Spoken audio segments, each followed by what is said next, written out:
Welcome back to Dividend Growth UK. I'm David. In my last video, I showed you my ISA dividend income for January, which was £477.86. Today, we're looking at my SIPP. In January, my SIPP paid me £212.85 in dividends. Tax-free, growing for the next 15 years before I can touch it, and benefiting from tax relief boost on contributions. So a quick reminder on my SIPP strategy before we dive into the numbers. The ISA is about generating income to retire me as soon as possible whilst deploying capital regularly until I get there. The SIPP is my long-term pension pot. I can't access it until I'm 57, which is 15 years away from me. So the strategy here is different. I'm looking for quality dividend growers that can compound for 15 or more years. Companies with strong fundamentals. And I'm less concerned about immediate yield, more focused on dividend sustainability and growth. Alright, so let's see what paid me in January. So first up, on the 9th of January, 3i Group paid £36.87. 3i is a UK private equity and infrastructure investment company. They pay semi-annually. It's yielding 2.31% on my position, but 3i is in my SIPP because of their track record of dividend growth. They've consistently grown their dividend for years, and over a 15-year time horizon, that growth compounds significantly. This is exactly the type of holding I want in my SIPP.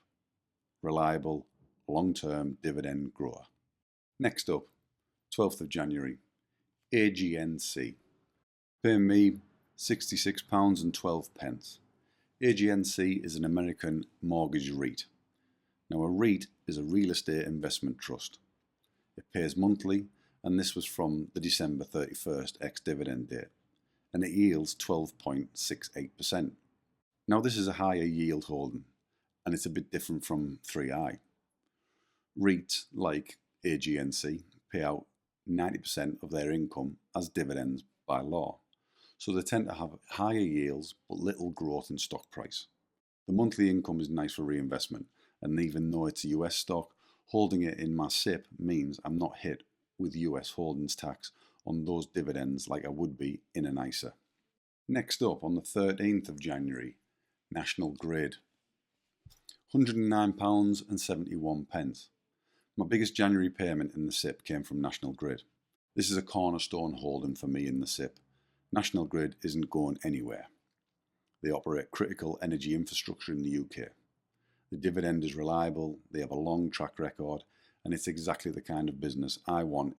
Utility companies like National Grid may not be exciting, but they're dependable, and that matters in a SIPP. Boring and dependable is exactly what we want for a dividend income portfolio. On the 15th, we received two payments. First came in from Realty Income Corp. I got £16.47 from Realty Income. Realty Income is the monthly dividend company. They're famous for it. They are a US REIT that owns commercial real estate and pays monthly dividend. Yielding 4.96% on my position. Monthly payer, solid track record, another one that benefits from being in the SIPP rather than the ISA due to the US withholding tax treatment. This is a long-term hold for me, consistent monthly income that gets reinvested for compound growth. And finally, Pizza Royalty Corp. This is a Canadian royalty company that owns Pizza and Pizza 73 franchise royalties. They collect royalties from franchisees, yielding 5.64% on my position. It's a unique holding, not your typical dividend stock, but it's been paying consistent monthly dividends for years. These royalty structures can be very stable income generators, which is why I'm comfortable having it in my SIPP. So that's January for the SIPP. £212.85 in total. Compare that with my ISA of £477, and you can see my ISA is currently generating more than double the income. That makes sense. My ISA is more actively deployed and focused on higher yielding positions. My SIPP is more focused on quality dividend growers with lower current yields but better long-term growth potential.